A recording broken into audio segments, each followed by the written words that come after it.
वही सिख बने, वही बुद्धिस्ट बने, वही ईसाई बने, यानी कि हम एक ही परिवार, एक ही वंश, एक ही खून के लोग हैं, तो ये बांटने वाले कौन हैं?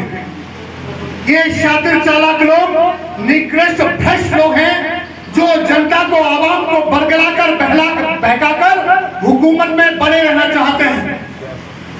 यदि हम ये बात समझ जाए तो हम भारत की सबसे बड़ी पंचायत पर अपना कब्जा कर सकते हैं। पूरे देश में आप सर्वे कीजिए, पूरे देश में आपकी आवाज, शोषित पीड़ितों की आवाज, अल्पसंख्यकों की आवाज, दलितों की आवाज, सिर्फ एक ही आवाज है, वो है भाई चंद्रशेखर आजाद। भीम आर्मी के बनने के बाद शोषितों पे जो जुल्म हो रहे थे, जो अल्पसंख्यकों पे जुल्म हो रहे थे, वो जुल्म काफी हद तक रुक गए।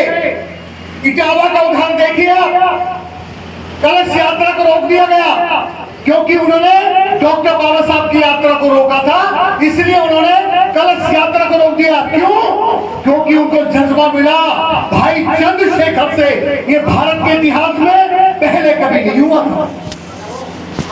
हम चाहते हैं ये लड़ाई, जितने भी दबे कुचले लोग हैं, पीड़ित लोग हैं, शोषित पीड़ित लोग हैं, सताए हुए लोग हैं, जिनके हक मारे जा रहे हैं, जिनके बच्चों की शिक्षा छीनी जा रही है, जिन्हें बेरोजगार बनाया जा रहा है, ये सारे लोग, दबे कुचले लोग अगर एक मंच, एक झंडे के नीचे आ सकते हैं तो हम देश में परिवर्तन ला सकते हैं। अपने हक हम छीन के प्राप्त कर सकते हैं। ये संघर्ष मैं इसलिए कर रहा हूं पिछले 18 सालों से, क्योंकि मैं जानता हूं अपने पूर्वजों के इतिहास।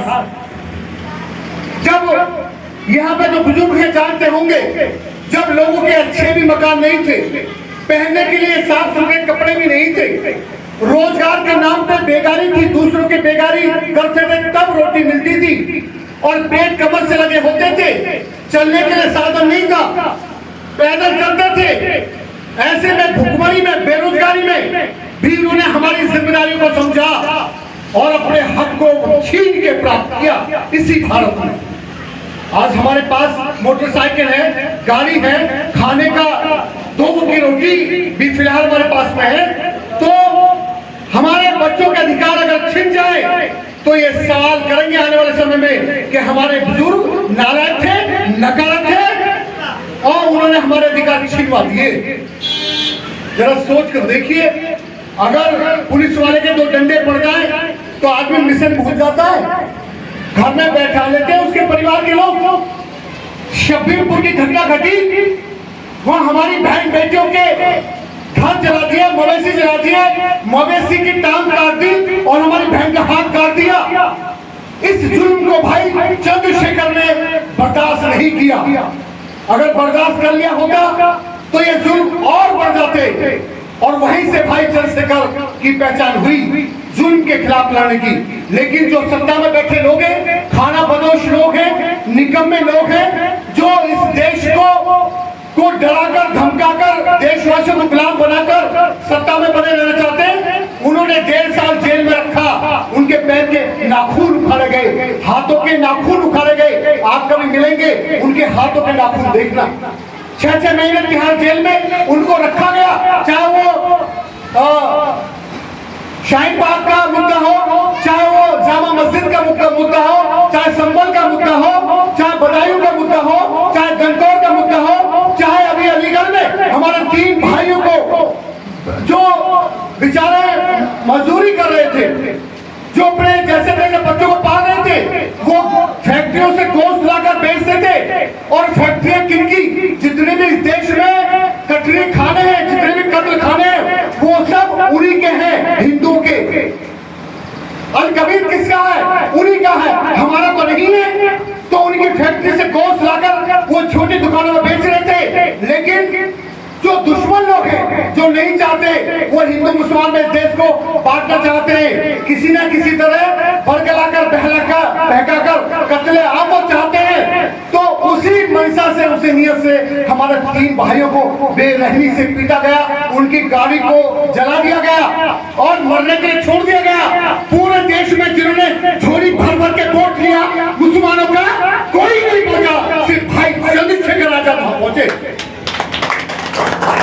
सबकी वोट की मांग है। इससे ये स्पष्ट हो जाता है, कंफर्म हो जाता है कि भाई चंद्रशेखर आपके हक के लिए लड़ना चाहते हैं, लेकिन ताकत मिलेगी तब, और वो सबसे बड़ी ताकत कहां मिलेगी? संसद भवन में। वहां भागीदारी होगी तब। भागीदारी कब होगी? जब जिला पंचायत अध्यक्ष भी हमारा हो, नगर पालिका अध्यक्ष भी हमारा हो, विधायक भी हमारा हो, एमएलसी भी हमारा हो, लोकसभा राज्यसभा में भी हमारे लोग हो, तो हम इस देश में बेहतर व्यवस्था, हम किसी के खिलाफ नहीं, हम किसी की क्रिया के प्रतिक्रिया नहीं देना चाहते, हम बदले के भाव से राजनीति नहीं करना चाहते। हम इंसान पसंद लोग हैं, हम मोहब्बत पसंद लोग हैं, हम इस देश में अमन और चैन का शासन चाहते हैं, हम भारत के संविधान का शासन चाहते हैं, हम संविधानवादी सरकार चाहते हैं। इसमें आपके साथ की जरूरत है, नो डाउट, इसमें कोई दरार नहीं है। भाई चंद्रशेखर का साथ मुस्लिम भाइयों ने बहुत ज्यादा दिया है, दे रहे हैं। जहां भाई अपनी मौत को हथेली पे लेके चलता है, तो उसके साथ भी कई सारे भाई अपनी मौत को हथेली पे रख के लेके चलते हैं। इस्लाम में लिखा है जिल्लत और मौत, जिंदगी, ये सब ऊपर वाले के हाथ में है। जब सब कुछ ऊपर वाले के हाथ में है, तो मौत से डरना क्यों है? किससे डरना है? मौत तो घर भी आएगी, घर के बाहर भी आएगी, नहीं बोलेंगे तो भी आएगी, बोलेंगे तो भी आएगी। डॉक्टर बाबा साहब अम्बेडकर ने कहा है, जुल्म करने वाले से जुल्म सहने वाला ज्यादा गुनहगार है। इस बात को मैं जानता हूं, इसलिए अपनी मोटरसाइकिल पर मैं दिन रात संघर्ष कर